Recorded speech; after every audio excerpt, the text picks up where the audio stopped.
All right, we are recording. So, welcome to using Evergreen to aid collection management.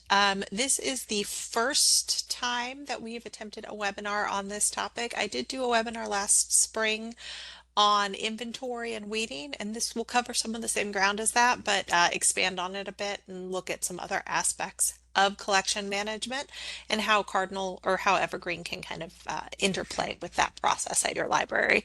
Um, what I would encourage you to do as we're going through is ask any questions that you have, but also if you have tips, if you have experience with using Evergreen for collection management in your library and you'd like to share anything that you've done towards that in the chat, please go ahead and do that. This is definitely new territory for me, so I know that I am not going to cover all of the bases of things that are available within the software. So if you're familiar with something that I don't bring up, I definitely encourage you to share that so that your colleagues around the state can learn about it, and also so that I can try to incorporate that into future training on the same topic. So, welcome to everybody, and we will go ahead and get started. The plan is for this to last about 2 hours, but hopefully we can cover the basic material in less time than that so that there's plenty of time for questions. The main things we'll cover today are the processes of inventory and weeding, as we talked about in previous webinars, but we'll go into a little bit more depth on them, and we'll also just recover that ground for those who maybe were not able to attend those sessions. We'll talk about shelf reading as well. And then we'll talk about some different collection reports that you can run. And we'll talk a little bit about the acquisitions process from the perspective of collection management. There's a lot that you can do with the acquisitions process that doesn't actually involve ordering any books. So if you are wary of getting entangled in purchase orders and invoices and all that, or if you have very specific requirements for those in your county that Evergreen is not able to meet, there are still aspects of acquisitions that may be useful for you from a collection management perspective. So we'll kind of be looking at what some of those include. As I said, if you have questions as we go along, please feel free to put those in the chat and I'll try to cover them as they come up. And if you have tips or suggestions of things that you've done in your library, please share those as well. We will get started by talking about inventory. So inventory is a fairly standard process that's available in Evergreen. And it's something that I know a lot of our libraries are already engaged in. Some of those libraries may do inventory in sort of set and dedicated time periods.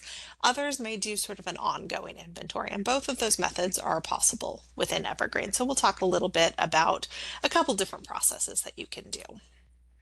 The standard inventory process is to simply select the range or shelving location that you plan to inventory. So this may be all of your juvenile fiction, or it may be adult nonfiction in the Dewey 100s.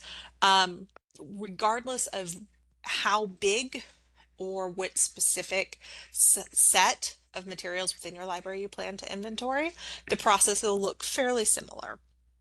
What I will say is that if you are going to be inventorying a very large collection at one time, when it comes to the process of running reports, you may want to think about how you can kind of break that up into smaller subgroups so that you can, because the inventory process itself will probably not go very quickly. So you want to be able to run your reports somewhat regularly to see what's happening with inventory. And to that end, you may want to kind of figure out different ways that you may be able to break up those ranges into smaller groups. Obviously, if you're inventorying your whole library, that's an option and that's great. But when it comes to the reporting aspect of it, you definitely want um, to figure out kind of subgroups within your library that you'll be looking at for your reports. So you'll select that range or shelving location. Then what I would recommend doing is setting up sort of a mobile check-in station so that you can kind of go through the stacks with a laptop and a scanner. You can do this manually. You can type in barcodes, but a scanner will make it a lot quicker. A lot of libraries have, a tablet set up or something like that. Whatever works for you, whatever technology you have available to you will work for that. But you the best thing to do is to just make sure that you can kind of do the process as you go. I've worked in libraries where inventory involves going and taking a cart of books from the stacks back to a desktop computer. I don't super recommend that, but if that's how you do it, that'll work too. Um, but just whatever you're doing, just make sure that you have access to the Evergreen interface when you are doing the inventory. You'll want to navigate to the check-in interface. And then within that check-in interface, you'll want to apply the check-in modifier of update inventory. Then you'll just go through and scan all the items in that range or location as you go. They'll just kind of stay in a status of available. They will route back to the exact same shelving location where they were, unless you happen to find something that is going to fulfill a hold randomly. Nothing is going to change through that scanning process, except that the item will be marked as having been inventoried. After completing a section, you'll run a report of the materials that should have been in that section and see if any of them do not have an inventory date for them, or if that inventory date is from a previous inventory process and not today's. And so really what you're doing here is you're going through and you're marking all of the items in a section and time stamping them, saying these are on the shelf. Then you're going to be running a report saying, tell me everything that should be on this shelf. And then you're looking for anything that should be on the shelf that's marked as that shelving location and currently available that was not inventory, that was not time stamped. And then from there, those missing items, you can put those, you can actually mark those items that weren't on the shelf as missing. Now, as you're doing inventory, you can also, obviously you're inventorying what's on the shelf, but you can also have all of your circulation staff apply that check-in modifier so that when items are checked in, they are also being automatically inventoried. So you're able to kind of inventory those materials as they come back into the library as well. So if that's something that is useful for your process, that's an option too. So it doesn't just have to be within this sort of dedicated inventory scanning time. You can also inventory things as they are coming into your library. So let's take a look at that process. So I'm just going to go into our development server. And just going to kind of pretend that um, that I have that I'm in a range of books and that I'm going to be inventorying those books. So I'm going to come into my check-in screen, and currently I have a retarget local holds modifier applied. One of the things that you'll want to do as part of your inventory process is if you do have any check-in modifiers applied normally, to go ahead and remove those. I don't want to be retargeting local holds while I'm doing this. I certainly wouldn't want to, you know, um, retarget statuses or turn on floating or anything like that. I just want to update inventory. One thing that you can do though is you could put on suppress holds and transits. If you don't want to kind of mix up your process with a hold pull process, and you know somebody will be coming through with a hold pull list later in the day, you could go ahead and put suppress holds and transits on right now, and so that way you're not going to accidentally pull a hold and then kind of get mixed up with what to do with it. Depending on the size of your library and the frequency of doing that hold pull list, that might be a good idea. But I will turn on update inventory as well. And then I'm just going to scan my barcodes. So obviously when you do inventory, you'll be probably scanning quite a bit more than this. But for the sake of this demo, I'm just going to do 4 barcodes. And so all that's really happening here, you see their location is adult fiction. That's what it was before. They're being routed to adult fiction. I don't think I have the status visible right now, but let's put that in here.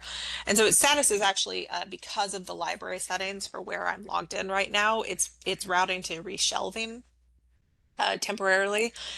Within the next 20 minutes or so, that'll just automatically update to available. Potentially, if that is not something you want to do, to have them route to reshelving, there may be some ways around that. I don't know off the top of my head how you might avoid that, but it's possible. I believe that we could that we might be able to find some workarounds for that. So you'd scan everything. Nothing really happens overall, but what you'll find is that I think we can get the inventory date to show up here.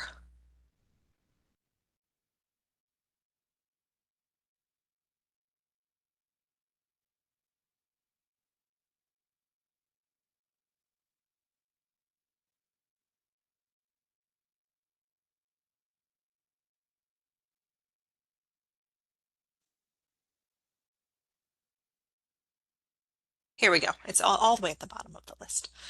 So when I look at the inventory date, it's now showing that it was inventoried on August 7th. So that's the timestamp that's going to show up when I run my report. Now, if I run that report and I find that in this little range that I've just scanned, there were actually supposed to be 5 books, then I can go in and take, that 5th book that didn't actually show up physically for me on the shelf, and I can mark it missing. So let's go ahead and grab something for that real quick. Are there any questions about that process? It's fairly straightforward.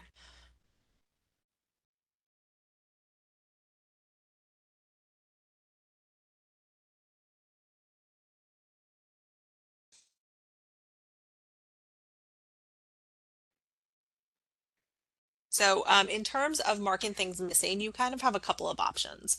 After you run your report, if you have several of them, what you can do is actually download the report as a CSV, go into it and remove every column that's not a barcode. So all you have left is a CSV file that is a list of barcodes.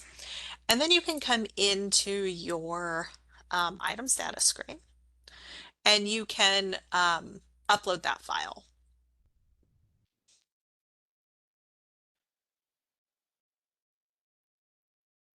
And so once you've done that,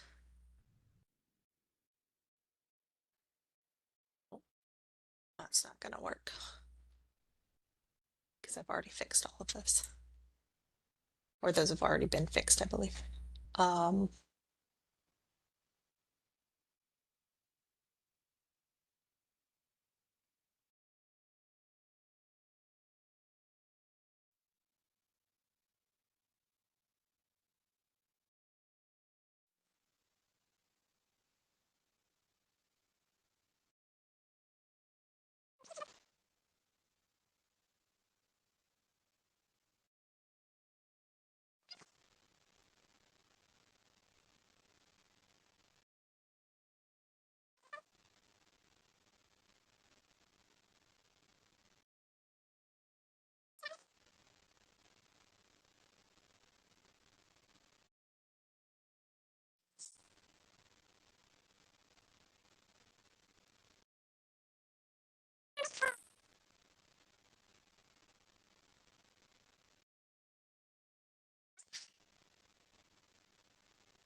Samantha, it sounds like there are some sound issues. Can you hear me speaking?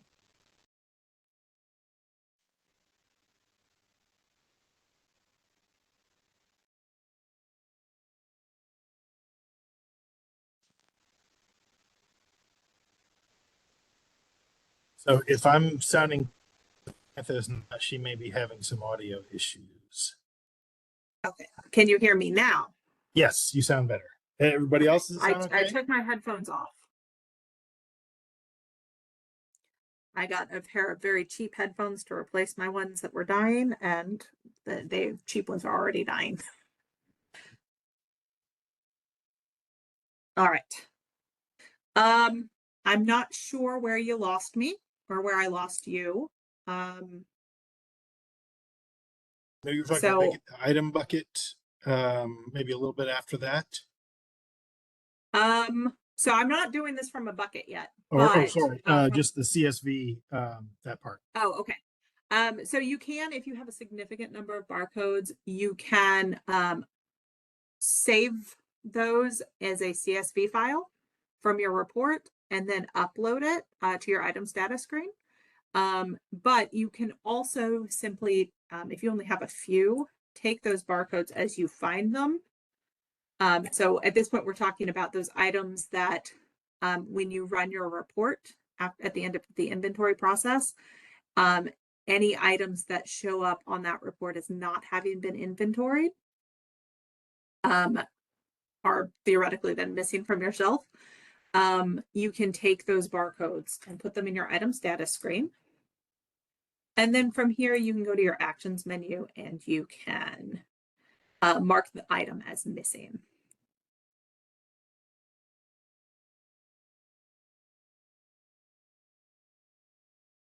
And so that's going to put any of those materials that were supposed to be on the shelf, but were not there when you did your inventory, and put them into a status of missing. As if they're located later, you know, if they were misshelved or something like that. Yes, you should be able to add the inventory date in the item status screen, I believe. Let's see. Yes. So you can add the Forrest asked whether or not you can add the inventory date to the grid in the item status screen, the way that we did in the check-in screen, and that is possible. This particular one, because it was not found. So the check-in was not in the item status screen, it was in the check-in screen. And you can do some things from the check-in screen, but I don't believe you can reorder it. And in fact, I don't know that you can reorder from the item status screen either. But let's take a quick look at that. I can test it.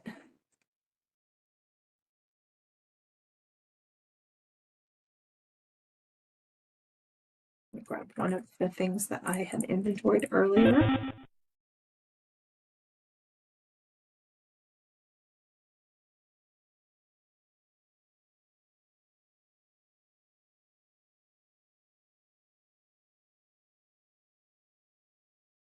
So yes, if you're bulk importing the barcodes into item status, you can then work with them in bulk there, but theoretically those bulk imports are missing.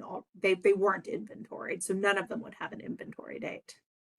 So anything that's being bulk imported into the item status screen has already been determined to not have been inventoried, because it's the result of the report that you run after inventory.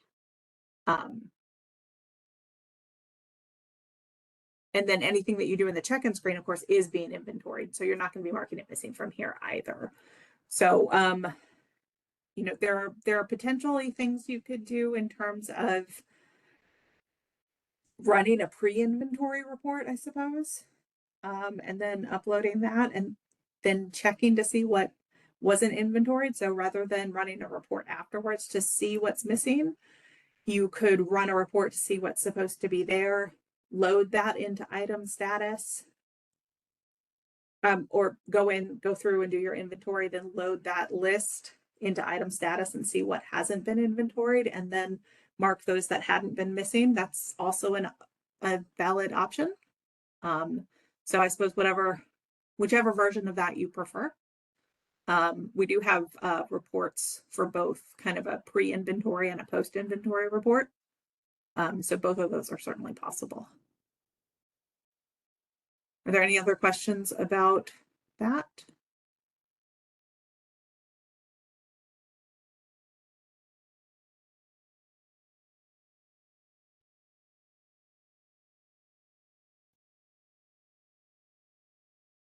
I'm going to give you a couple different report options in just a moment, Heather. So there are a few different options. All right, so from the item status screen, I'm just going to go through that process again of marking missing. It's fairly straightforward, but just so that you kind of see it live. So you would, from the item status screen, if you were to do this process by conducting your inventory, running your report, and then taking those items that were not inventoried and putting them into item status, then once they're scanned, you can double check that they truly were not inventoried by adding the inventory date. And then once you're sure that they are missing, then you can go ahead and go up to the actions menu and choose to mark the item as missing.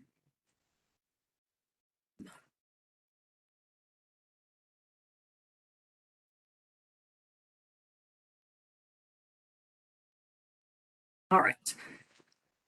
I use the same materials over and over again for lots of different things. And so I'll have a list of barcodes to use for one thing, and then I'll use it in a different for a different thing, and the status will be different than I expected it to be. But let me see if I can grab one that's actually missing.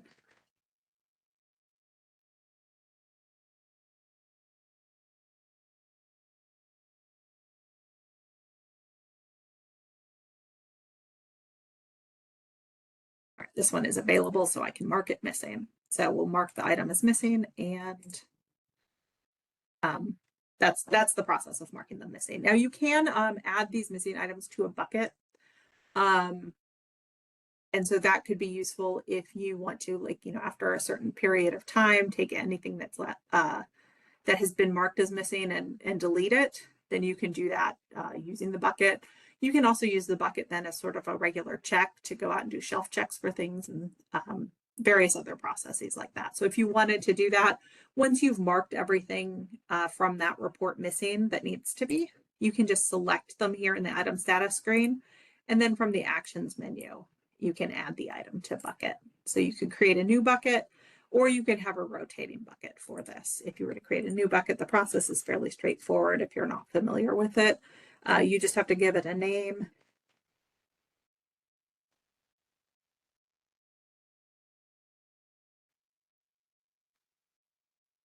And click add to new bucket. And so that's going to create a new bucket and put all of those items that you had selected into that bucket. So that's a part of the process that I would recommend, just so that you can kind of keep track of those that did come up as missing as part of this inventory process.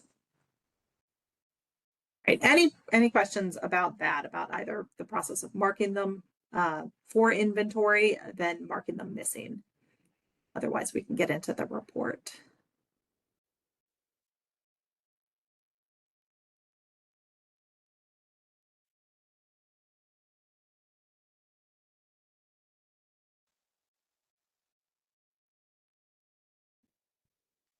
All right, well, let's take a look at the report. I'm going to bring over the production client here so that we can actually see the report in action. So we have several different inventory reports that are functional for this. They're all going to be here under reports. If you are not familiar with reports, if you're not familiar with cloning reports from the centralized reports template, that is part of this process. So I definitely recommend getting familiar with the reporter before attempting this part of the process. If you need some help with that, please feel free to reach out. But in order to find these cloned reports, you'd go into the shared folder section, and under templates and admin, you'd find centralized report templates here. And then under the centralized report templates, which I've expanded by clicking on the caret, I'm going to come down here to the section for inventory and weeding templates, and I'm going to choose a list. The weeding templates are primarily going to be under counts. We'll talk about that a little bit in a minute. And then the inventory reports are primarily going to be under lists. Now, there are a couple of different ways that you can kind of navigate through here to find the ones that are going to work for you. You can just kind of look through. One of the ones that I do recommend are these list inventory brief and detailed. And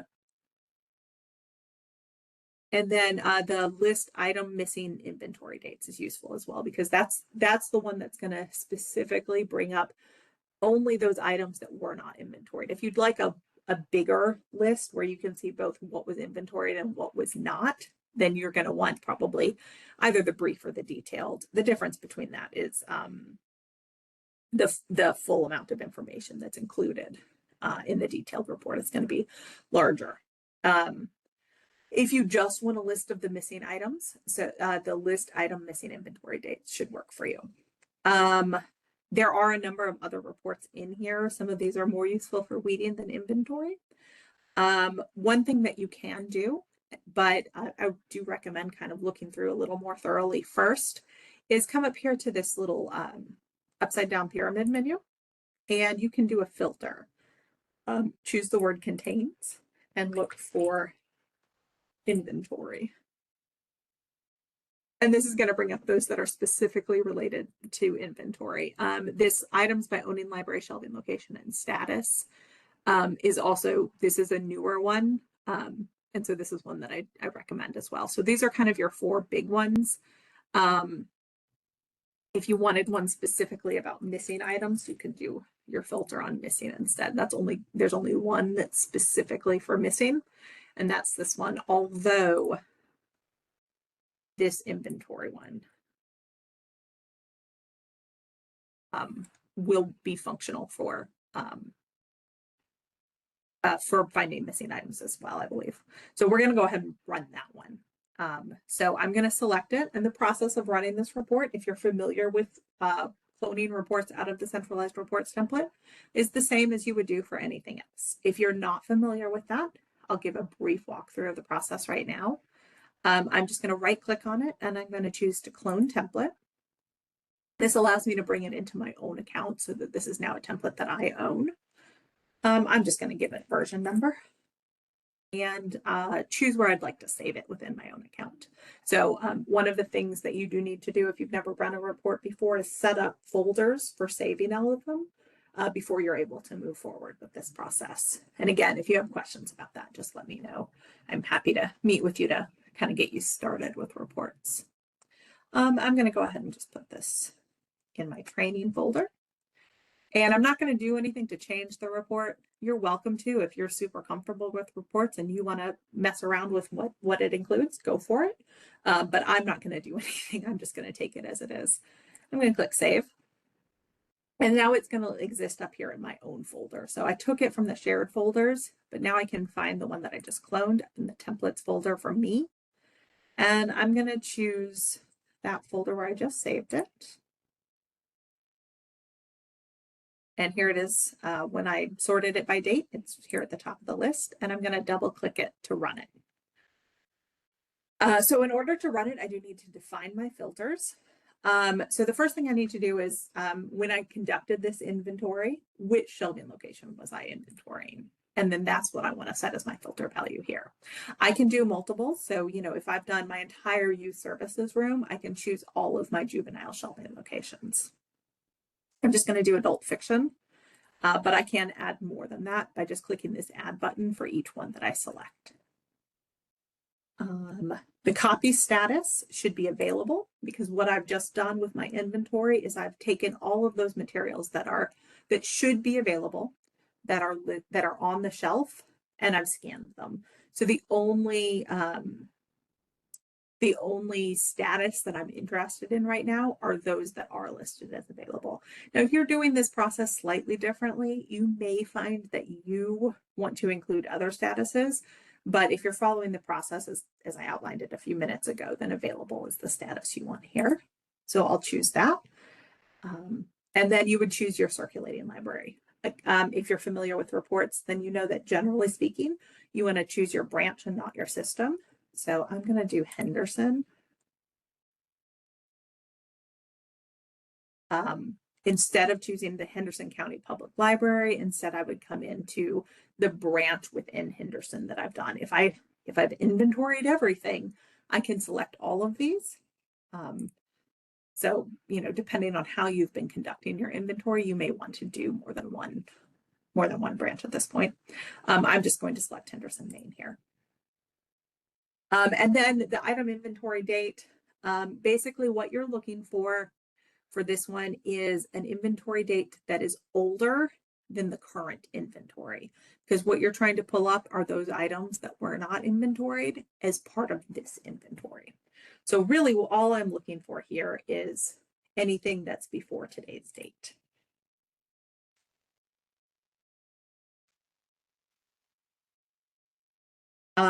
You do need to put this in a year, month, day order. You can also select from this little calendar widget, and that will automatically put in put in the date in the correct format. Yes, this will also show anything that does not have an inventory date at all. I'm pretty sure it is set up to do that. I'll double check on that, but I'm pretty sure it is. Because obviously, if this is your first inventory, then it's not just about finding those things that weren't inventoried this time. It's also about finding those things that were never inventoried. So I'm pretty sure this is set to do that, but I'll double check as we're running it. I've saved it to where I want the report to live and where I want my output to go. And I'm just going to go ahead and run it now. So while that runs, it may take a little while, I will double check on whether or not it includes blank inventory dates. It should. If it doesn't, I'm going to go back and fix it so that it will, because it ought to.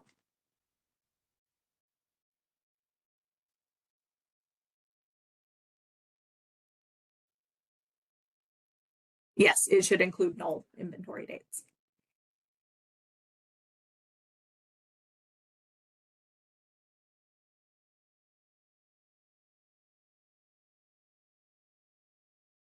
All right, so we're going to let that run. And while we do, are there any questions, either about the report or about anything else, or if your library does inventory slightly differently and you'd like to share your process, you're certainly welcome to.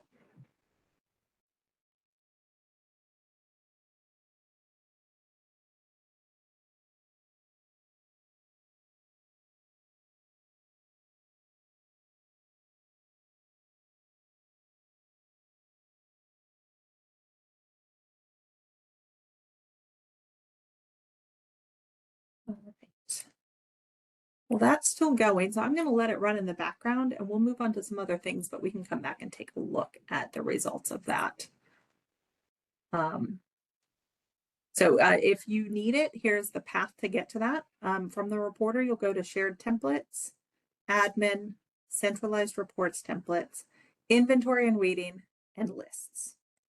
And this is the one that we've just run, but there are multiple. And if you'd like to kind of see all of them, you can filter for the word inventory. But the one we're running right now is list items by owning library, shelving location, and status. So we've talked about the process of marking things missing. If you'd like, if there are a lot of items on that report, then you can download it as a CSV, delete all columns except for the barcode, upload that file to the item status screen, select all, and mark them as missing. If it's only one or two, you can just do them manually by putting in the barcodes like I showed in that demo. If the list is really, really big, hopefully it's not.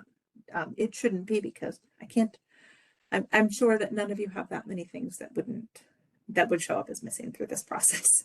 But if it is very big, then you might want to break it into some smaller lists, because the item status screen can start to get a little finicky over 100 records. So you might want to do it in batches if it is a very large list, if it's your whole library or something like that. But so that's that process that we've looked at. So the next thing that we're going to talk about is weeding. Let me just take a quick look and see if that report has finished. If not, we'll go on to talk about weeding.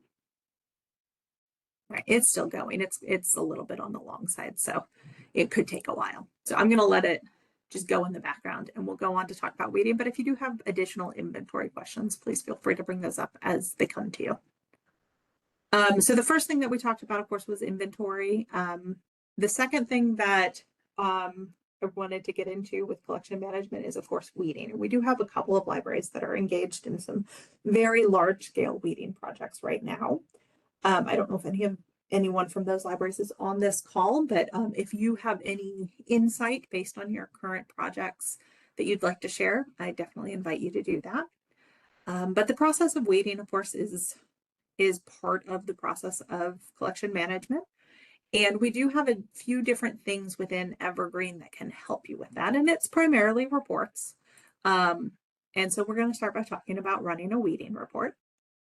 So we do have several different weeding reports. You kind of saw those as part of the inventory report folder. They are shared or saved together. But the one that I'm going to recommend is under that same spot in the centralized reports templates, inventory and weeding, and it's the shelf list by circulation date. Now, we do have some others where we have, really just those that care about only circ counts or those that are looking at items that have never circulated or something like that. But the one that I'm going to show today is the shelf list by circulation date. So typically what you would do is run this report and then take that report with you either out to the stacks or bring carts back to a desk and kind of, go through the items that are showing up on this report that are maybe out of date or haven't circulated for a while. Figure out, is this an issue with the item simply just being too old and doesn't have a lot of interest? Is it something where maybe it's not in the best shape and could circulate if it looked a little prettier? Is it something that you feel like could be repaired or should be replaced?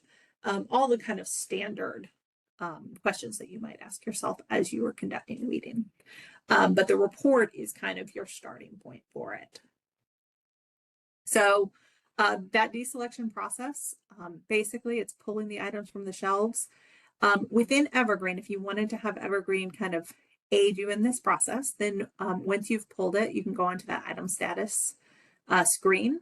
And then what we'd suggest that you do, there are libraries that will just, when they determine that something needs to be pulled, delete it.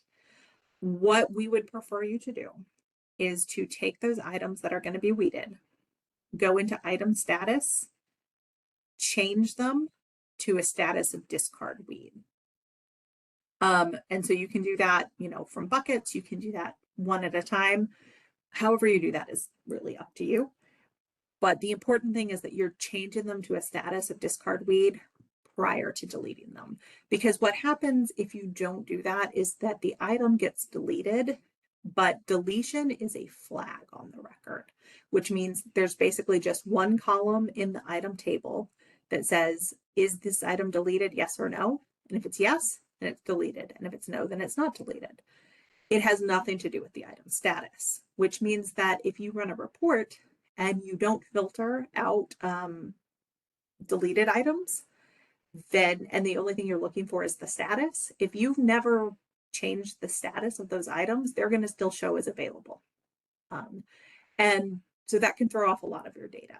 It could throw off your data just simply in the future when you run an inventory report and you're getting all of these things that say that they're supposed to be on the shelf and they're not there. And it turns out it's just that they were deleted. It's possible, of course, to filter on those in the reports, and the report that I've shared with you does filter on that deleted flag. But if you fail to use that filter, then you could end up with a very confusing report. You also may just run a report on how many items you have in your collection. And if you do that without having changed the item status, then that also could mess up those numbers. And so for like reporting to your county or for PLS data or something like that, that can mess up the data that you're getting. So just when you are deselecting, make sure that you're deselecting it and beyond simply deleting it. So let me show you what that process looks like.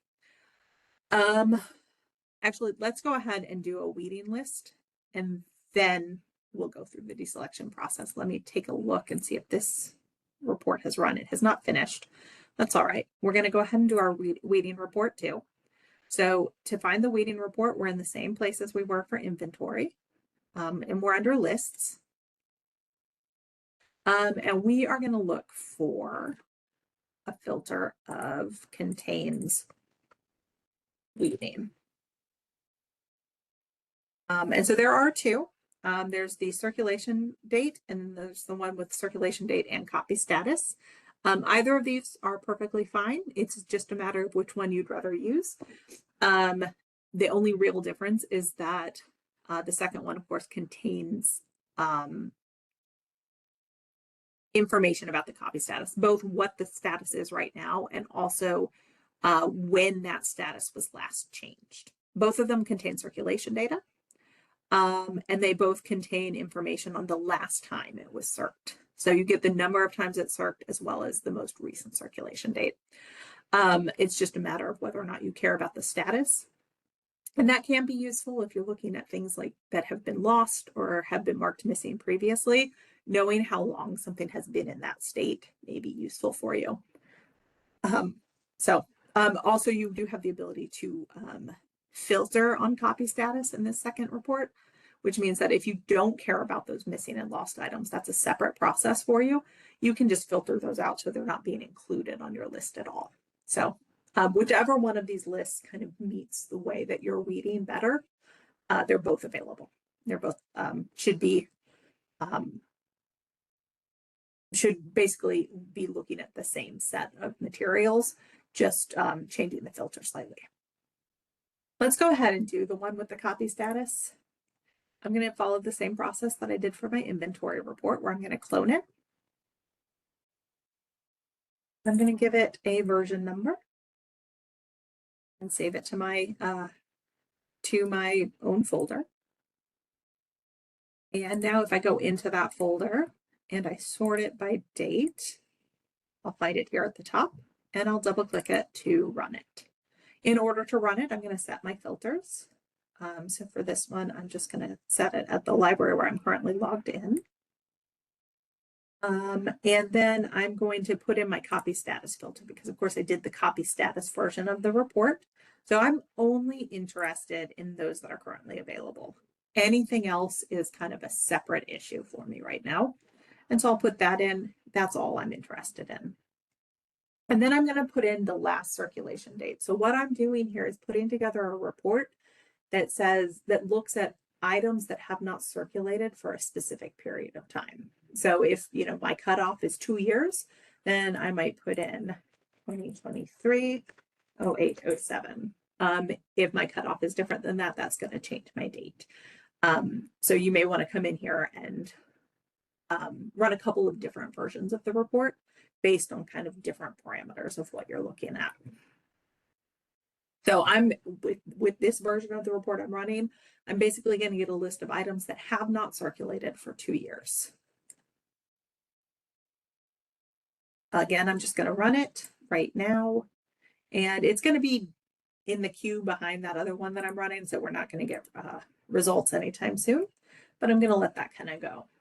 And while it goes, let's take a look at that process of marking items to be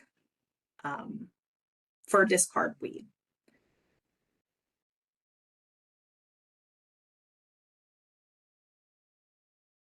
So I'm going to come into my item status screen. I'm going to get a new fresh one so I don't have these others in here. And so I'm going to go off the idea that I had finished running that report. I had gone out to the shelf. I'd set eyes and hands on those materials that hadn't circulated for 2 years and determined which ones I want to pull out. And now I have those physically in front of me. I'm going to take that list of barcodes and I'm going to upload it into my item status screen. And hopefully I am able to find, oh, I know why I can't find it. I saved it to my desktop. Here we go. Barcodes to delete. And there's my barcodes missing file that I couldn't find earlier. So barcodes to delete. And it's going to upload. And so all of these are the barcodes of items that I want to delete. Before I do that, I want to change their status. So I have a few different ways that I can do this. I can do it kind of as I go, where I'm actually in the item status screen and I come up to the actions menu and I mark the item as discard weed. So I'm going to do that. And now my item status has moved to discard weed. I'm going to remove this one because it's currently checked out. So I don't want to.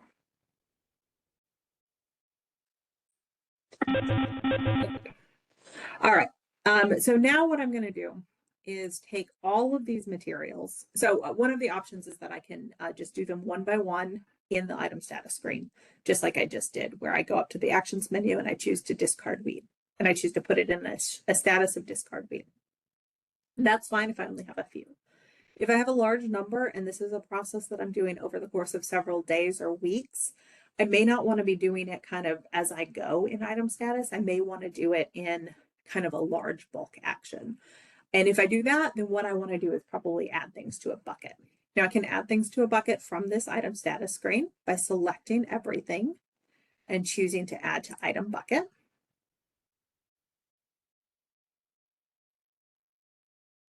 And I'll go ahead and create a new bucket.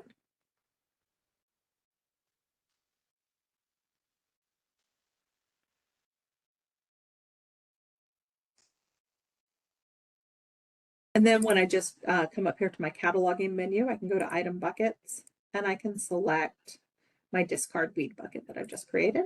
And all of those items will be in there. So that's a way that multiple people who are weeding together can kind of save everything to then be reviewed by a cataloger before it's removed.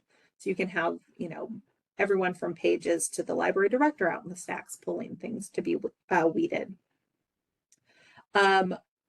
This is also a way if you're just weeding a little bit at a time over time and you'd like to kind of do a big batch action on that weed status, then you can also do that where, you know, maybe over the course of several days, you're putting things into this bucket. Once the bucket is complete, then you can go and change those statuses. Whichever process kind of works within the way that you're doing this weeding project within your library is up to you.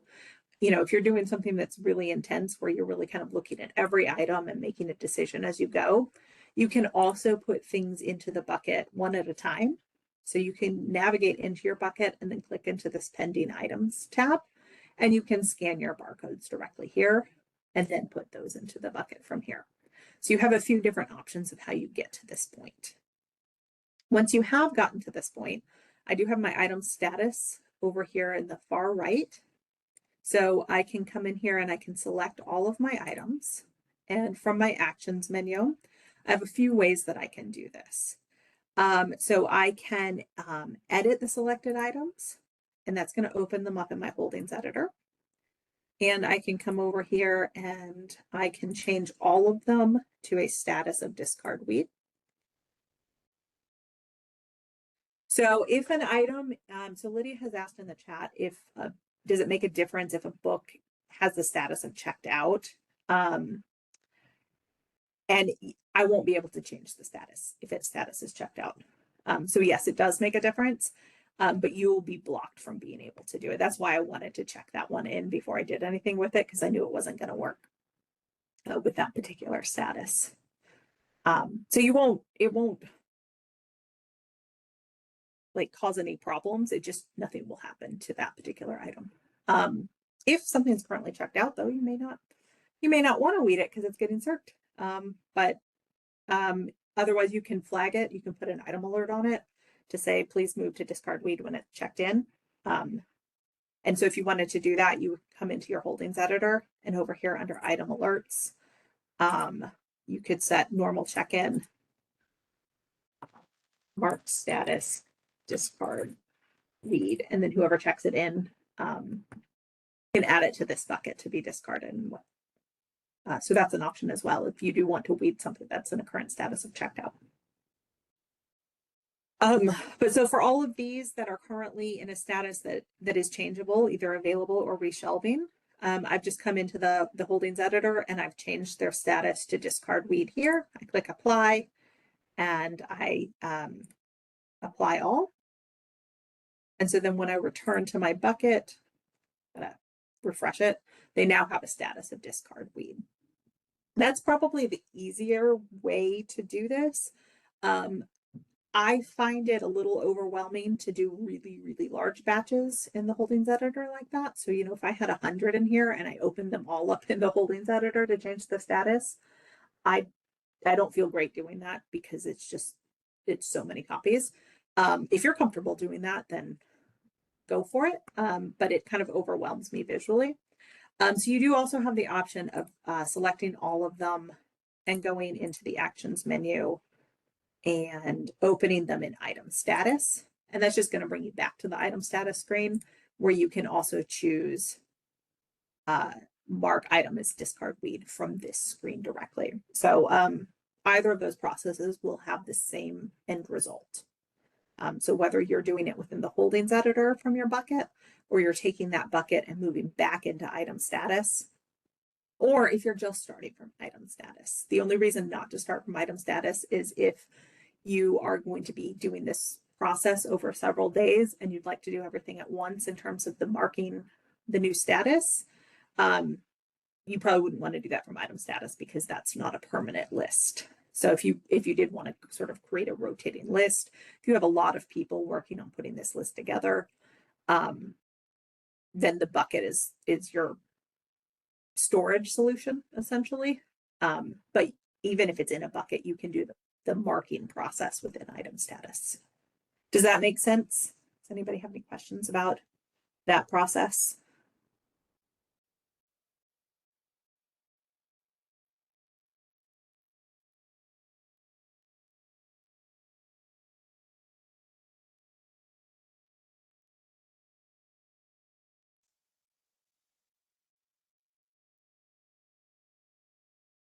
All right, let's take a look at our reports and see if they've finished running yet. They have not, so I'm going to let them keep going. Oh, yeah,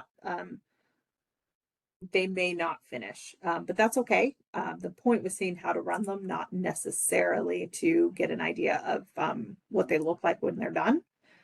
But if you do, we'll keep them running. We'll see what happens. So that's the deselection process. And as I said before, it is really important before deletion to do that discard weed step of it. Once you've done that, you can, of course, then delete those items. Some libraries may leave things in discard weed for quite a long time before deleting. That's really kind of up to you. But once the time comes that you plan to actually do the deletion, you can do that from a bucket as well. So another reason to use the bucket method, because then when you, after having done that step of setting the items into the discard weed status, then you've already got your list and sort of your container of items to be deleted in the spot it needs to be. So deleting items from buckets, basically you get into your item bucket, you select everything that you want to delete, you choose delete selected items from catalog from the actions menu, and you click OK. And that's the whole process. So we're going to do that right now. So in our bucket, so this is the same bucket, everything is in discard weed. If you do not have the item status column visible in your bucket, I definitely recommend adding it. Just like the other grids we've looked at, it's this gear menu. And so you would just look for the item status option, which should be near the top. In mine, it's turned on, but I don't think that's default. So if you have not turned it on before, you would want to do that. And then I would actually suggest coming up here and clicking Save Columns after you've done that so that it'll appear every time. The reason I'm suggesting that you include that is so that before you delete, you can check the item status and just make sure that everything in this column shows as discard weed before deletion. Once you've done that, you come up to your actions menu and you choose delete selected items from catalog. And this part, even though I am in dev, even though these are not real items, it makes me nervous. But you would click on that and you'd click OK, continue, and it'll think for a second. And so now nothing seems to have happened. But what we're going to do is come back into this gear menu and we are going to look for is deleted. So remember earlier I said that deletion is a flag. It's not related to the status. The status didn't change when we deleted them. The status stayed discard weed. What changed is the is deleted flag now says yes. So you want to make sure that you have that column visible as well. I'm going to save that so it's visible for me, so that afterwards you can check that everything worked, that the entire is deleted column reads as yes. And so now these materials are no longer going to show up in the OPAC. They're no longer going to show up from an item search or a catalog search in the staff client either. You can still get to them through the item ID specifically. That's very rarely going to be something you need to do. But so for example, if I click on this barcode right now, it does take me into this item's record, and I see that it has been marked as deleted. If you were to get back to this point, either by clicking on the barcode in the bucket, or if you had that item ID and you were to put it up here into the URL, then you'd get back to this page. And you'd see that the item's marked as deleted, but you do still have sort of a trace record of it in the database. And that's why we want to change that status to discard weed. Yes, and Benjamin had said that once an item's deleted, you can reuse the barcode number. So, you know, if you needed to reuse that barcode for some reason, you could. For example, if you're just removing something because it was too damaged and you've ordered a replacement copy, maybe you use the same barcode for the replacement. So you can do that. But, you know, we have our status showing here as discard weed, which means that in future reports or anything like that, if I failed to filter out deleted items, I can at least see that the status is no longer available. So it's not going to show up as an available book for me on reports and things in the future. So that's the process of weeding within Evergreen. One thing I will caution you on is that Evergreen is set up that if you delete the last copy from a bib record, that will automatically delete the bib record as well. So if you are planning to purchase a replacement copy of something and it is the last item on a record, don't delete it until you have the replacement item in hand. You can put it in discard weed. You can have it in that status, and that's going to mean that it's not going to be eligible for holds. No one can check it out. It's not, you know, it's not going to show up in the OPAC or anything like that, but it's still going to be sort of live, which means that when you get a replacement copy, you can put that replacement copy on the same bib record.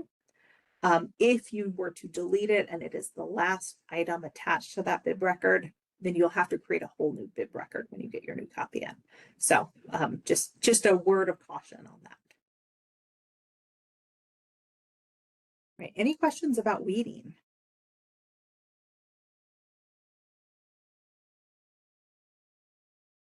We are at about the 1 hour mark. So we're about halfway through.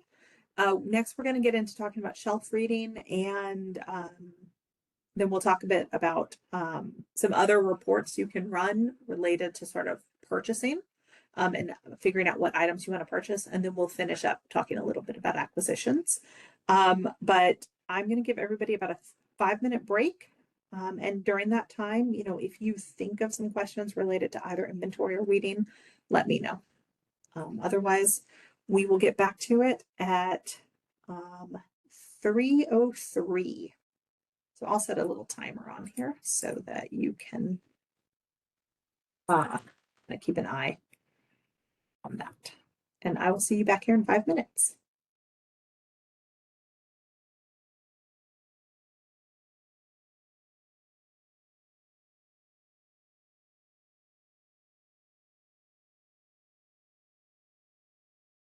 All right, I hope everyone who needed a break has been able to get one, but we'll go ahead and get right back into it. The next thing that we'll be talking about is shelf reading. So are there any questions before we do this about the inventory or weeding topics that we've already covered? Did anybody come up with anything that they wanted to touch on before we move on?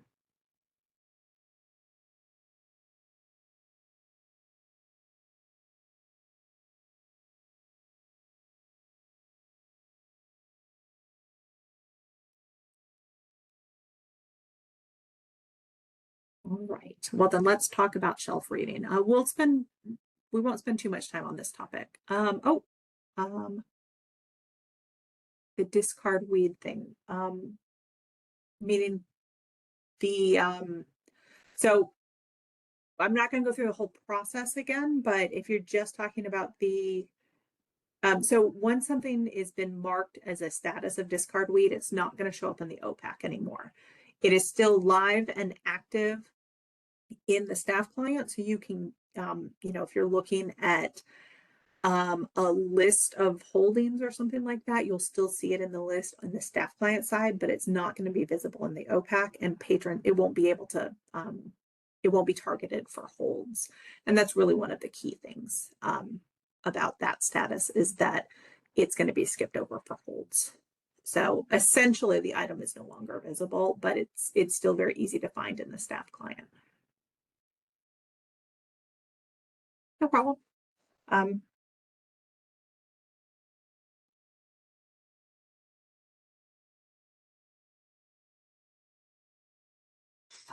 Once something is deleted, I'm not sure what you can really do with it. Let's take a quick look. So this item that I still have up here was deleted. If I go into actions and I go into edit items,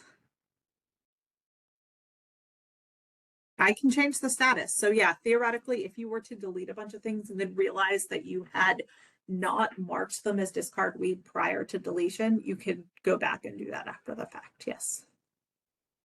And I was not aware of that either. So I'm glad that I learned it. So.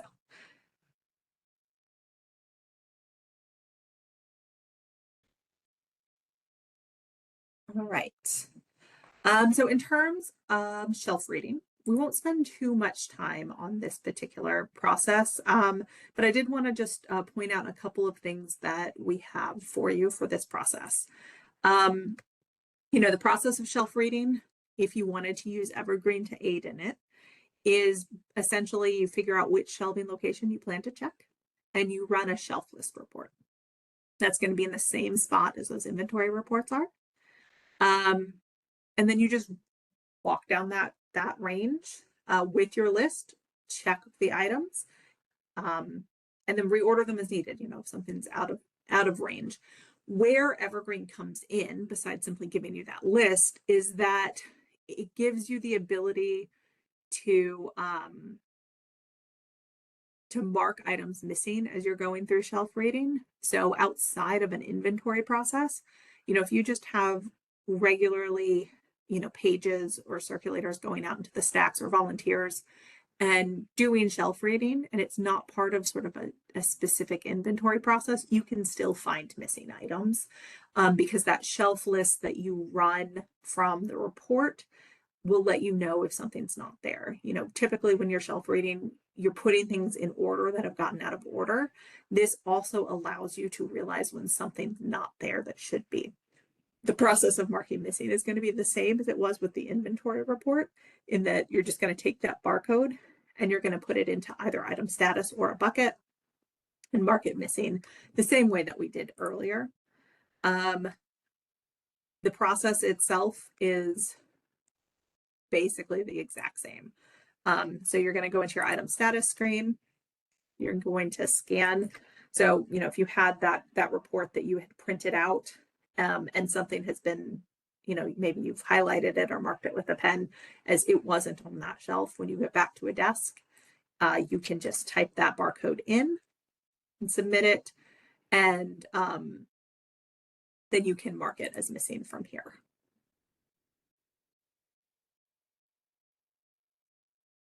So same process as we had before.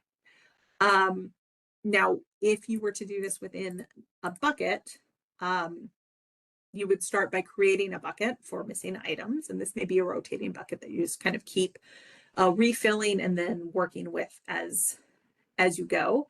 So you'd navigate into that bucket. You would scan the barcode into the pending items tab. We saw that briefly with the inventory process as well. Add those scanned items to the bucket. And then from here, select the items in the bucket and then open that bucket in the item status screen to mark missing. Or just like we did with the discard weed, you can do it in the holdings editor. So if we were to go into our bucket,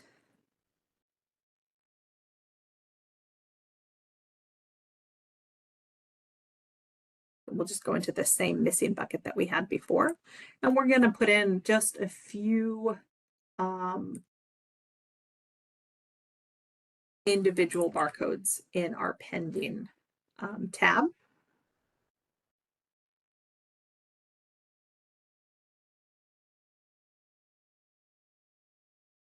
Once we've done that, we select all of them. And from the actions menu, we add them to the bucket. So now they're officially in our bucket. From the bucket itself, we have the ability to do the same thing that we did previously, where we can select them all and go to edit them in the holdings editor to mark them missing. So again, we can do that. And this is one where we have one that's checked out. So we wouldn't be able to change its status. And in fact, because we have one that's in a status we can't change, we actually can't change any of them in the holdings editor. Which means that we're going to have to go into item status to change these, or else remove that one that's currently checked out, which we'd probably want to do anyway. It's clearly not missing, it's checked out. But to do that, I just come into the actions menu and I'd open in item status. So that's going to bring up all 5 of these items in the item status screen. I'm going to remove this one that's checked out. Well, I wanted to remove it from the bucket, so to do that, I'll select it in the bucket and I'll remove selected item from the bucket. It's checked out, which means it's not missing, so I don't want it. Then I'll select all of them and I will open them in item status. And then from here, I can select all of them and I can mark them as missing. So it's basically the same process as we've seen in both inventory and discard weed, essentially. But it allows you, if you do use the bucket method for this, it does allow you to kind of keep that bucket. So, you know, as shelf readers are marking things missing, they can put them in the bucket, and then your catalogers can kind of go in regularly and take a look at that bucket, double check that the things are missing, and then mark them as such, kind of on a rotating basis. And then, you know, you can use that missing bucket to go back and do shelf checks regularly, or after, say, 6 months or something like that, you can determine these items are still missing. We'll go ahead and mark them as discard weed and delete them. So any questions about that process?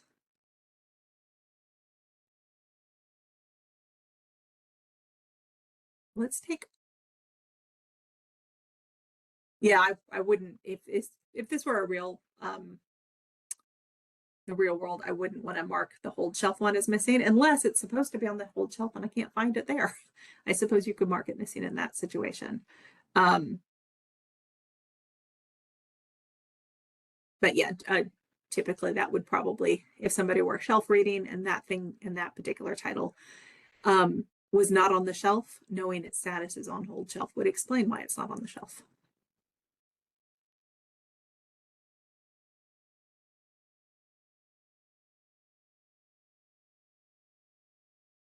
All right, well, let's take a quick look at the shelf reading report. It's very similar to the other reports we've looked at.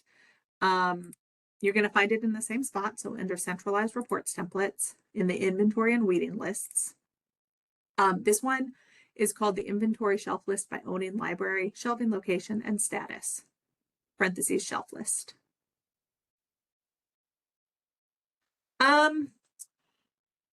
Ideally, so Forrest has asked if you should still change the missing status to discard weed. Ideally, you should, because then it's not going to come up on missing reports. So if you do a report of items with a status of missing, and you fail to filter out deleted items from that report, those would come up even though they've been deleted, which may not be useful for you. That one is not as big a deal as the changing the available status to discard weed. But it could still create confusion when running reports. So I recommend anytime you're deleting an item to change its status to discard weed first. Yes.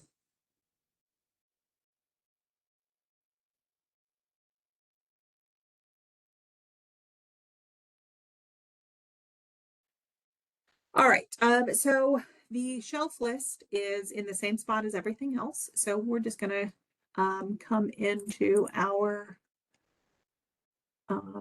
reporter. And we'll come down here under the shared folder, under admin and centralized report templates, and inventory and weeding templates, and lists. And I'm going to do a filter search for contains shelf list. So it's this one that's come up here, items by owning library, shelving location and status, shelf list. There are others in here that may be useful for you, but this is the one that I recommend. And again, I would just right click to clone it. I would give it a version number and I would save it. Then in order to run it, I would find it in the folder where I've just saved it. Again, I'm going to click on date created twice to sort it by date, and then it's going to come up at the top of my list, and I'll double click it to run it. For this one, in terms of setting your filters, this one has that is deleted filter, so that's good. Then I would choose the library. Again, you want to choose your branch, not your system. So even if it's every branch in your system, you do need to choose those individually. If you were to choose just the system, nothing's going to come up because the system itself doesn't actually own any materials. The location ID is your shelving location. So this is the area where you will be doing your shelf reading. So let's do juvenile. So I'd add that. And you can run, several of these at a time. So, if you have a bunch of people who'll be going out and doing shelf reading at the same time, you can run one big report and then just separate it out in Excel or when you print it. And they can then take their kind of chunk of the report. And then the ID is the copy status. So we're specifically looking for things on the shelf. So we're going to be looking for the copy status of available. And we'll save it and we'll go ahead and run it right away. Oh, it's got a duplicate name.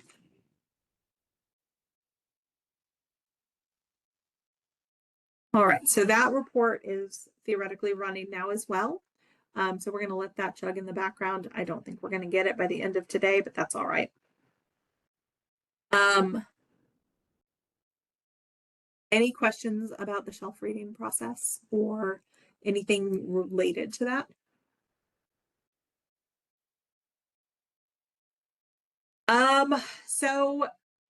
Lydia's asked if there's a maximum number of items allowed on the shelf reading list. There's not. So however many items are shelved in the shelving locations you select will come out on that list. The longer it is, the longer it will take, but there's not a maximum. If it's easier within your library to do, to kind of chunk it out, the way the report is set up currently, that's not an option. I can work with you on developing further filters to make it to be able to get smaller subgroups within a shelving location. So you mentioned genre. If you have your fiction kind of genreified, but that's not reflected in shelving location, depending on how you do reflect that, we might be able to add an extra filter, on call number or something like that. You can also just do it in Excel. So you can, run the report as created in Evergreen, download it into Excel, and then, sort it alphabetically by author, and then just do, A through D or something like that. So you can, if it is easier for your shelf readers to have a smaller list, there are a couple of different options for that, but the report as it exists in Evergreen right now doesn't filter further than what we just saw. But if that's something you're interested in, feel free to reach out to me and we can figure out a good way to do that. Because it really depends on how you need it sorted or subdivided, and then how your library kind of makes those distinctions in other ways. All right, anything else with shelf reading?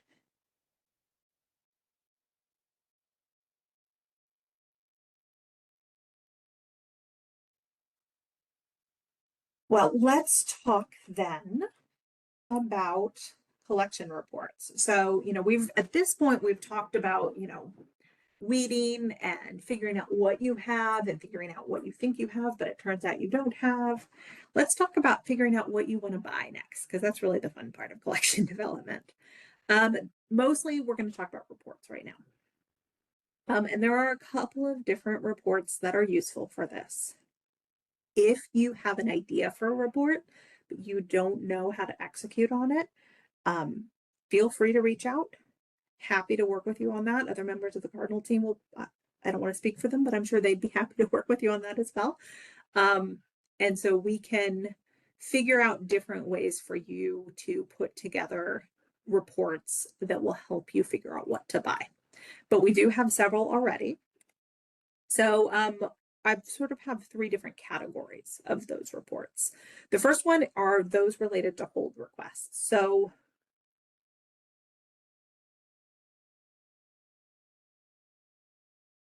Forrest has asked about changing the status of a deleted item. So we did check that just a few minutes ago. I wasn't sure if you could, but it looks like you can. My guess, you'll definitely have to have item cataloger permissions, but maybe bib at that level. Either way, you should be fine, Forrest. So basically, you would figure out what needs to be changed. You'd go into the holdings editor, you'd pull it up in the holdings editor, and change the status in there. So what I'd suggest you do is make that report that you're talking about.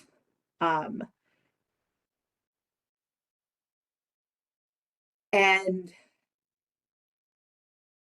it depends on how you're trying to pull it up in the items. So it's not going to pull up in the item status screen at all, I don't think, because it's deleted. I think you can put it into a bucket. When something's deleted, why don't you reach out to me separately and we'll figure that out for you, okay? That might be a thing given the volume that we have Mobius help with.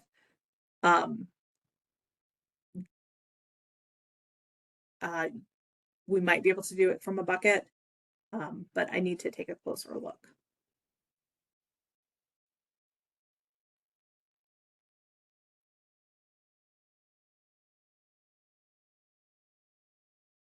So if you just want to submit a ticket, we can work on that. Most libraries are going to have quite a lot of items that are deleted but not discarded, are not, set to discard weed. So that's not unusual. As I said, the biggest area where it becomes a problem is when you're running reports. And that's easy to get around by including the deleted filter.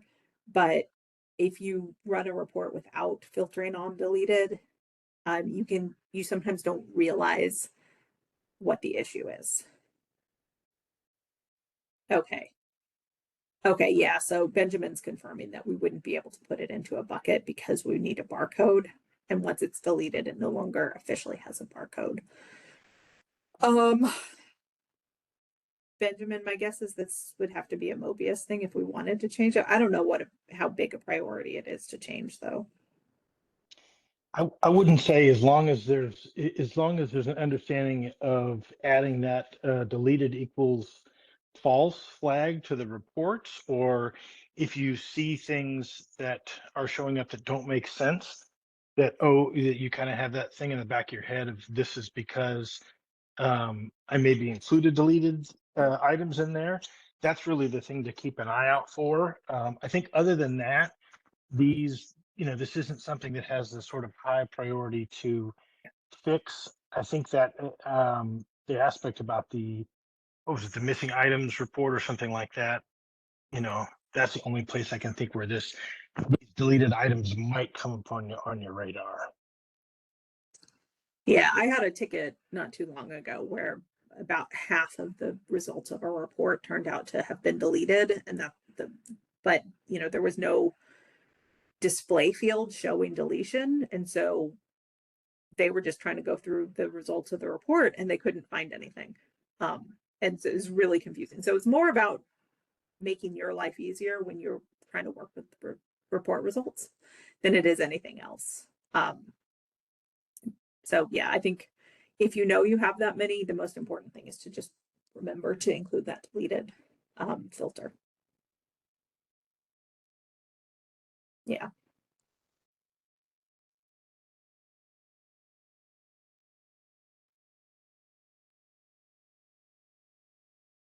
So, I mean, you could run a report where you get the item ID number and you could go into you know, go into each holding view by putting the item ID number into the URL and change them manually.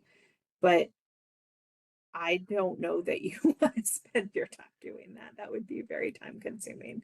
So I don't think it's that big a deal. Just be aware that that's the case in your holdings. So when you're running reports, make sure you're using that deleted flag filter. And if you find that you have forgotten to put that filter on and you're getting very weird results, you know, hopefully you remember. So yeah, I didn't mean to scare everybody and make you feel like you've got to go and do all this cleanup. Just moving forward, putting that status change is useful.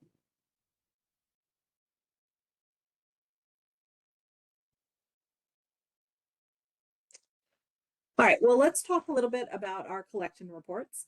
So the first category that I wanted to talk about are hold request reports. So one of the ways to kind of determine where you should put your book buying money is to look, what are the materials that your patrons are requesting through resource sharing? What are the things that your patrons clearly want to read that you don't have? And so that can certainly be, you know, looking for specific titles. It can also be looking for authors that are popular, that type of thing. There are 3 different reports that I've highlighted. We have several more that might be useful, but these are the 3 that I think are probably the most kind of to the point for this. The first one is simply a list of all the hold requests by date and own in library. So this gives you a full list of every hold request during a defined time period that you set when you set up the report, that the items are not owned by your library. So you can basically get a report of those materials that have been coming in via resource sharing that you do not own. So you can get an idea of kind of what that broad perspective on what's coming in. There is also a report called Purchase Alerts. It's very similar, but it looks for sort of a combination of higher numbers of requests as well as the recency of the material. So purchase alerts is also a useful report. And then the final one is just looking at hold requests where there's a very large number of requests for the same materials. So if you find that, you know, you've had 50 of your patrons request the same title this year, you know, maybe that's a title to purchase, or maybe the next time that author puts out a book, you want to make sure it's on your radar. So all of these are going to be available within the reporter in that same area, centralized reports templates. It's no longer going to be an inventory and weeding though. It's going to be in the hold and transit templates. These are all lists, so they'll all be right here. And so what you can just do is take the title.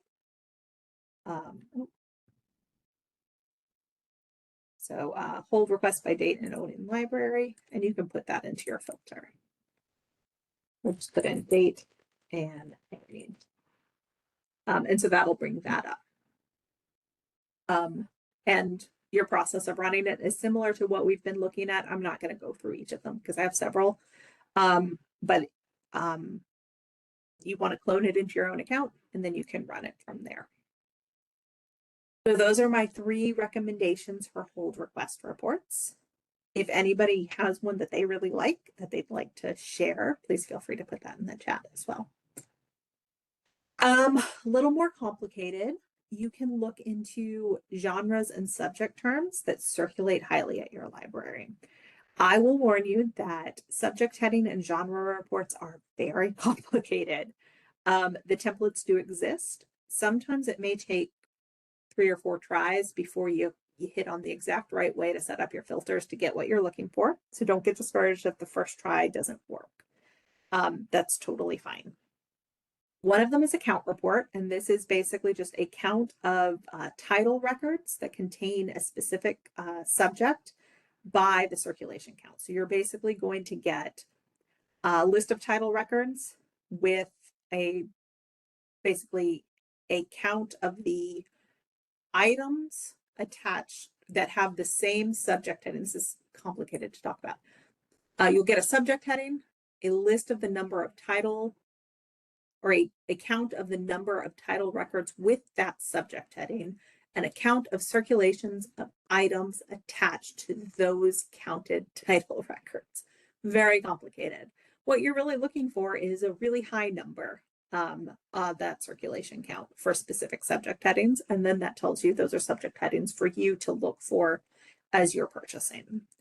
The genre one is a little more straightforward. You get a list of items by genre and shelving location. And then you can kind of use that to figure out how materials are circulating at your library in different genres.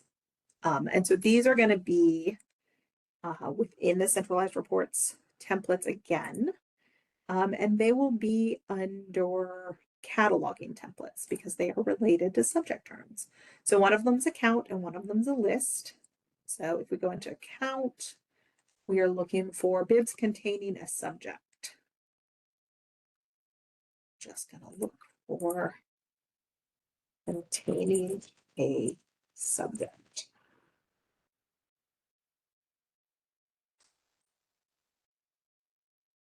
One of the things that drives me crazy about this filter is that you have to get the capitalization just right. So I try to be, when I'm working with centralized reports, I try to be very consistent with how I capitalize, but you know, a lot of these were created well before the filter issue came into play. So it's not always consistent.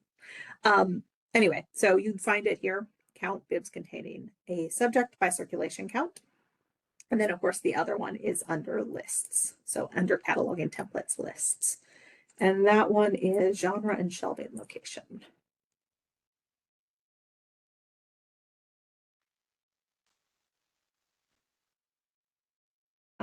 So again, clone, run. It may take you a couple tries because cataloging reports are a little tricky, but if you try a few times and you're still not getting it, feel free to reach out. I'm happy to help.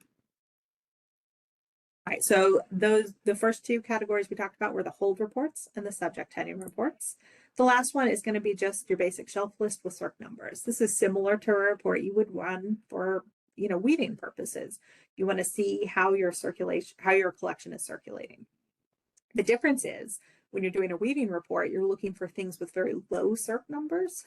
When you're looking at a collection management or collection development report, you're looking for things with very high circ numbers. So this can give you information about, is there a series your patrons like? Is there an author your patrons like? Is there just a book that you probably need to get more copies of? And so again, we've got a count and a list. Our count is a circulation, a multi-month circulation count by home, library, and shelving locations.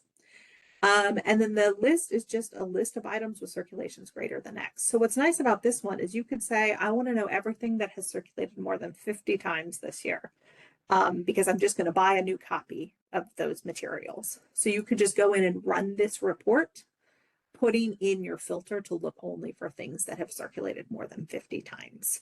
And so then you get your report based on that specific parameter. So that's a really nice report. I like that one a lot.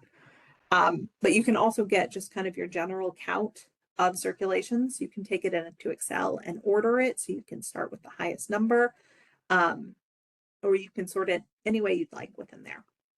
But it lets you look sort of on a month-by-month basis what's circulating at your library. And this can help you with things outside collection development as well. If you see huge circulations on specific genres or specific titles, you can build programming around that. You could do displays around that. So it's really useful for a lot of different things. And these are in, again, the centralized reports folder, but they are under item templates. So one under lists and one under counts. Any questions about those? As I said, we've got several of them, so I'm not going to go through and set them all up to run. But if you are attempting to run them and you're struggling, feel free to reach out, and I'm happy to kind of walk you through the process. Or does anybody have any reports that they have used before for collection development purposes that they'd like to share? Feel free to put that in the shared folder and let people know about it. Now, if you're not familiar with reports and you'd like some help kind of getting started with this, feel free to reach out with that as well.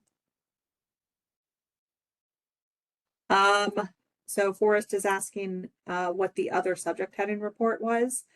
So the first one is looking at subject headings. The second one is looking at genres.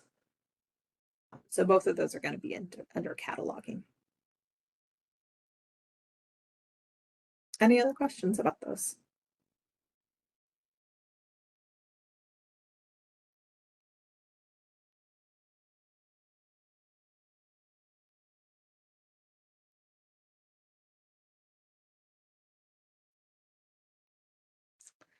Right. Well, the last topic I wanted to cover is acquisitions.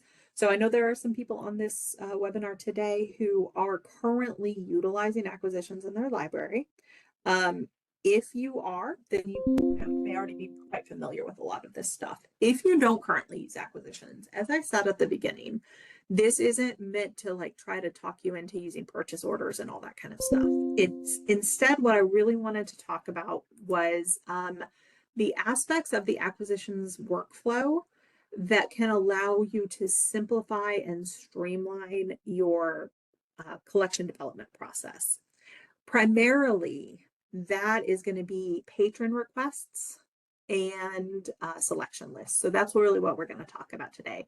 I'm going to do a really quick overview of the full acquisitions process, but it's a very like wide lensed look at it. The most important thing to realize when you're kind of considering acquisitions within Evergreen is that you already do acquisitions. Your library does acquisitions, whether you're doing it in Evergreen or not. Acquisitions is just the process of selecting what you want to order, ordering it, paying for it, and then recording the fact that you've done that. From there, it really moves into sort of cataloging. So every aspect of library work kind of touches into acquisitions. Everything from collection development to cataloging is part of this process. So we're really going to focus today on the collection development piece of it, which is picking things out and letting people know that you're getting them, essentially. So a couple of things related to that. The first thing that I wanted to show was the patron request option. So if you are not currently using acquisitions, you may not be aware of this. If you are currently using acquisitions, you may not be aware of this because it doesn't get a ton of use. It is still sort of in its infancy in Evergreen in terms of its functionality.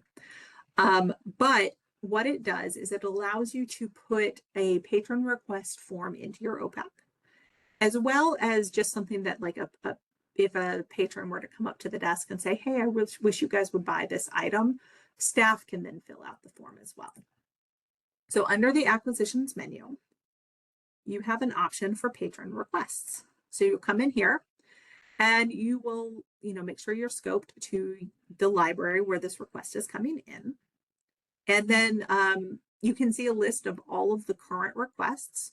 You can see the status of those requests. This patron made requests for these materials and they've already been purchased and received. So, if a patron were to ask you about them, you can let them know.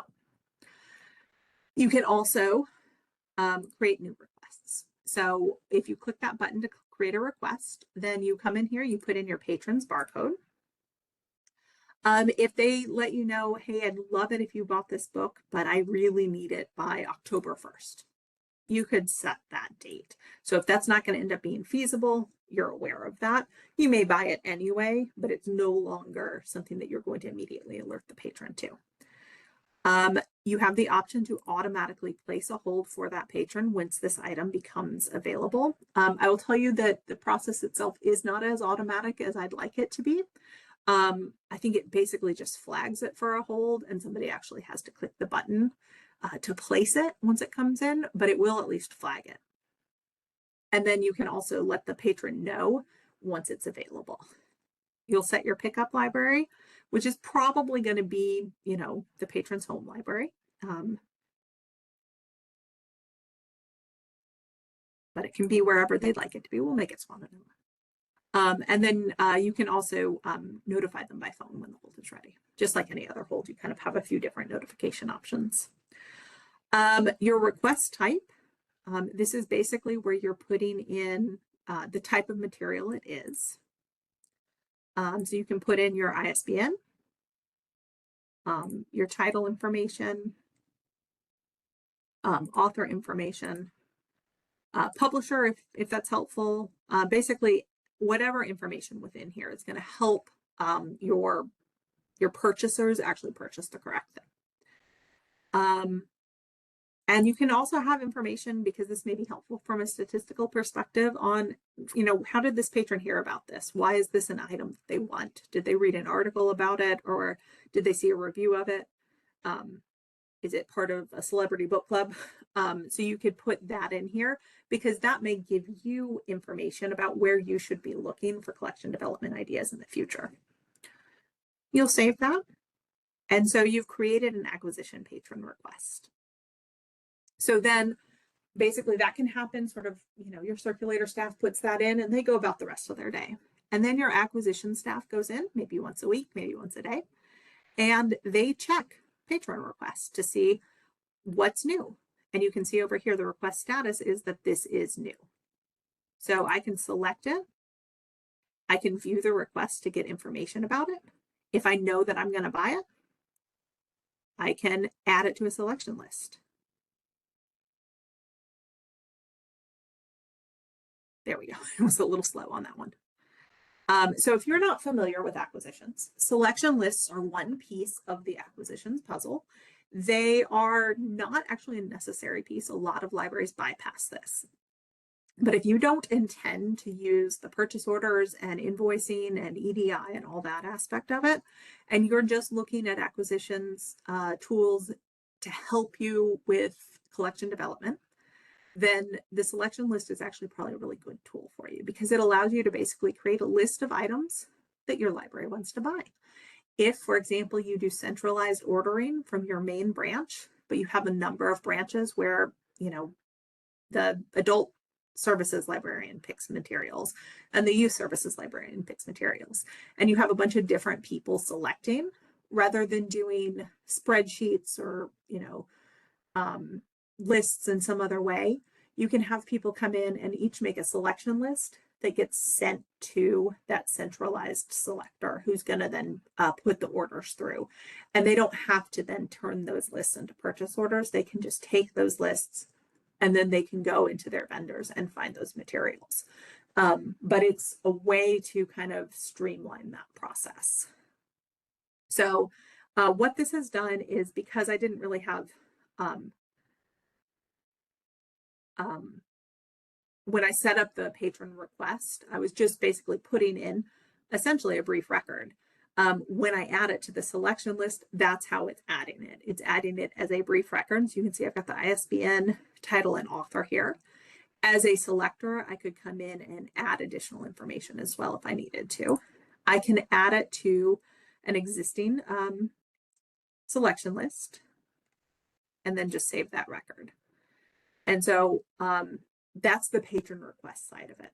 Once items are ordered, give this a second to finish loading. So this has moved into a status of pending now. I can come in here and I can check this box, and under the actions menu, I could go ahead and set a hold on that request.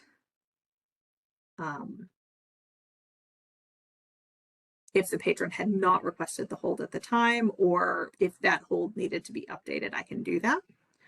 I can also, if the patron comes back in and says, hey, I bought the book, don't worry about it. Maybe I want to go through with the purchase, but if not, I can also cancel it.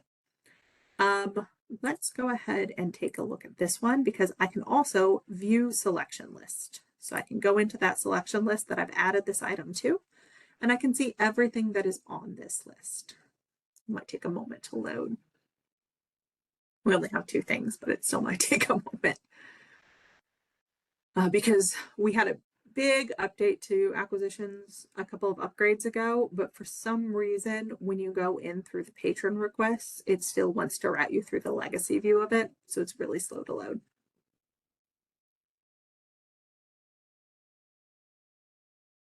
I'm just going to go in to the new view of it because this is taking a long time.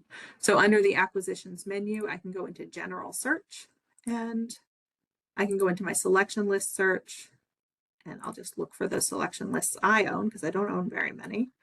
It was this one here, training. So I'll open it up and this is the newer view. So I can go in here and, if you're doing that system where you have a number of different selectors across your library system, but a single person that does the actual acquisitions ordering, then your selectors, once they've created a selection list, they can come up here to this actions menu and they can mark the line items ready for selector or ready for order so that your selector or the person who will be ordering them will then be able to go in and look at those marked lists and determine what's ready to be ordered, and they can place those orders then. From here, I can also click on the requests link here, and this is going to show me any patron requests for these materials, which means that if I have, 4 or 5 patrons who've all requested this material, they're all going to show up in this specific request for this specific item. I can also, even if I'm not doing the purchase order process of it, and I'm just using this as kind of a tool to aid in collection development, your acquisitions people, once those items have been received, can come in here, select the item, say how much it costs. So I need to add an actual copy to it. They can put in all of the information about, where it's being shelved and all that. And then they should be able to mark it received. It's still not allowing me to do that right now. I'm not entirely sure why. But once it's at that point, then you can also, alert the patron that it has come in. So you can continue to work with the material within the selection list interface without having to do the purchase order process of it. So for those of you who are not yet using acquisitions, this is kind of a way to kind of acquisitions light, I guess, use it to kind of aid processes that you're already doing without necessarily having to do the more complicated end of things in terms of how you communicate with your vendors through Evergreen and things like that. Those of you who are using acquisitions, you may not be using selection lists and you may not need to, but this is a way that you can kind of streamline some of the communication about what you're ordering if you're interested in that. Are there any questions about the patron requests or about the selection lists? Now, if I wanted to, also, I could go into a patron's account. And from that patron's account in the other menu, there is an option for acquisitions patron requests. You can check on a patron's request. So if a patron puts in a lot of requests, you can get that list. And you can give them updates on the status of those requests. Is this something that is going to be ordered? Is it something that has been ordered? So you're able to kind of give them that information as well directly from their account.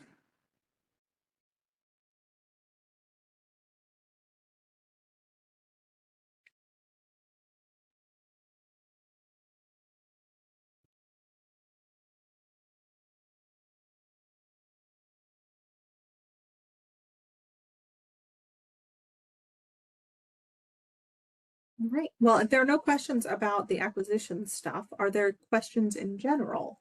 Either something that I didn't cover that you have some questions about, or anything that you kind of wanted to go back and revisit? We do have about 10 minutes left.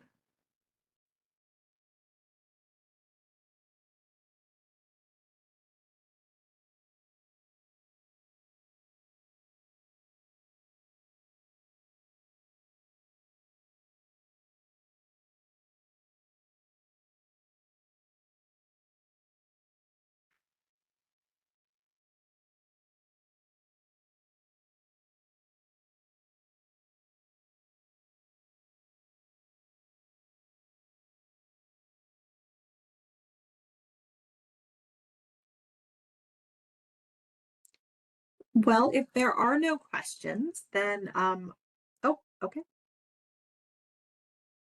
So selection lists, we did have a question about how selection lists work. Selection lists work a lot of different ways is the real answer to that. It kind of depends on how you want to use them. So essentially, the most basic level, you can add items to that either through the patron request, as we just saw, but I'll show you a second way.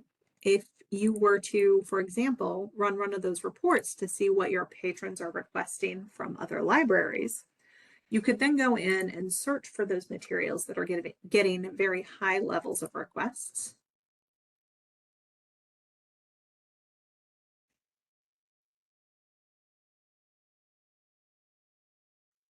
And then from within the title record, under other actions, you can choose view and place orders. And you can add that to a selection list as well.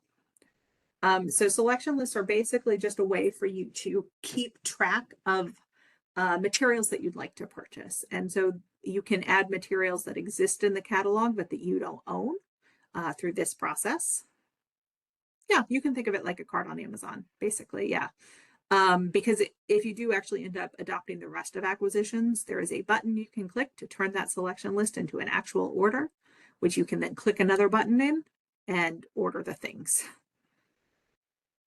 But it allows you to put together a list of materials. What's useful about selection lists is that if you have a lot of selectors from different departments or different branches, they can each have their own selection list, and then they can mark those lists once they're done adding items to them, mark them ready for order. And then the person who actually does the ordering can look at those, marked ready for order lists and see what are the different departments and branches looking to buy. So if your process right now is that, everybody adds stuff to a spreadsheet or something like that, this kind of takes that and puts it within Evergreen. It may not be easier for you than the spreadsheet process, but it may simplify things a little bit if you are utilizing either the patron request or if you wanted to kind of start from a point of what do other libraries own that we might want to get copies of ourselves. In those cases, the selection list becomes really useful.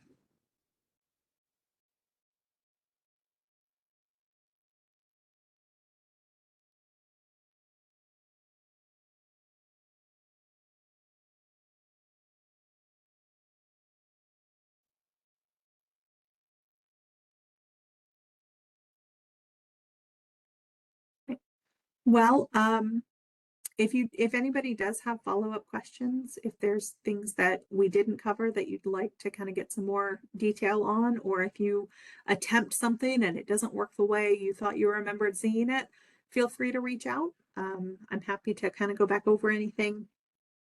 And otherwise,